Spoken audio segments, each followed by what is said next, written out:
আজকে দেখো ট্যাংরা মাছ রান্না করছি। এখানে আছে টমেটো দিয়ে করবো, টমেটো আর আদা বাটা দিয়ে করবো। টমেটো আদা বাটা আর 1 চামচ জিরে গুঁড়ো আর 1 চামচ ধনের গুঁড়ো আছে।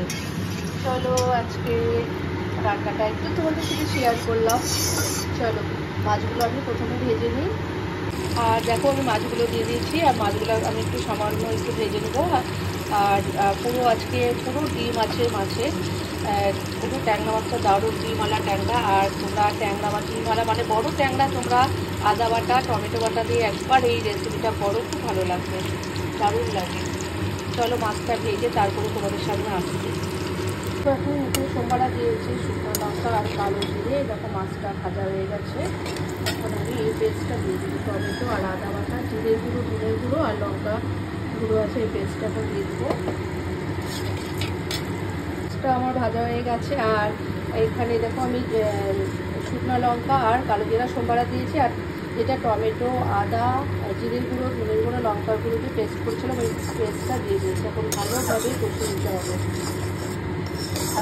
আমার রেসিপি তোমাদের কেমন লাগে প্লিজ একটু কমেন্ট করে জানাবে। চলো ভালোভাবে কষিয়ে নিই, তারপরে তোমাদের সামনে আসছি আবার। দেখো কতটা তেল বেরিয়ে গেছে, ভালোভাবে কষিয়ে নিচ্ছি। যেহেতু টমেটোটা পেস্ট করে দিয়েছি, একটু কাঁচা গন্ধ ভাব থাকে, সেজন্য ভালোভাবে কষিয়ে নিতে হবে। আমি আর একটু কষিয়ে নেব, তারপরে জলটা দেব।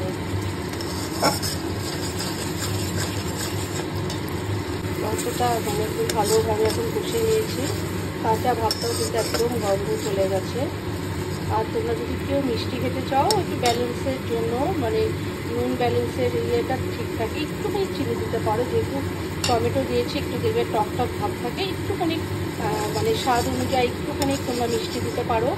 আর আমরা তো বাঙালি, জানো তো বাঙালি তো মাছ পোকা যেটা বলে আমরা, তাই ভাবি না যখনই কোনো রেসিপি করি তোমার সাথে তোমাদের সাথে শেয়ার করি, আমার ভালো লাগে শেয়ার করতে। আর ভালো লাগলে একটু লাইক কমেন্ট করবে। যাতে জলটা অনেকটা মানে তেলটা অনেকটা বেরিয়ে গেছে, এখন আমি জলটা দিয়ে দেবো।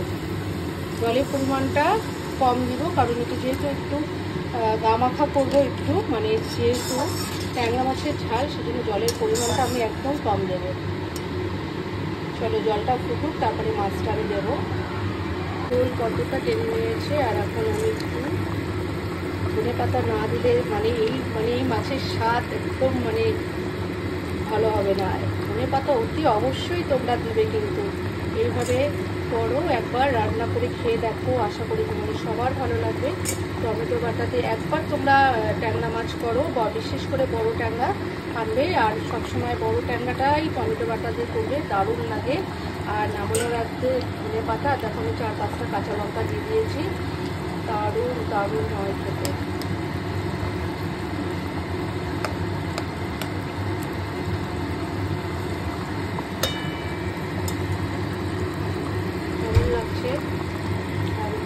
চলো একটুখানি 5 মিনিট আমি ফুটিয়ে নিয়ে তারপরে আবার আসছি। আমার রেডি হয়ে গেছে দেখো ট্যাংরা মাছের ঝাল। গরম গরম ভাত দিয়ে ট্যাংরা মাছের ঝাল খাবে, দারুণ ব্যাপারটা মানে জমে যাবে। আর তোমরা এই রেসিপিটা একবার ট্রাই করো, আমি যেভাবে রান্না করেছি। যদি ভালো লাগে একটু লাইক কমেন্ট একটু শেয়ার করো।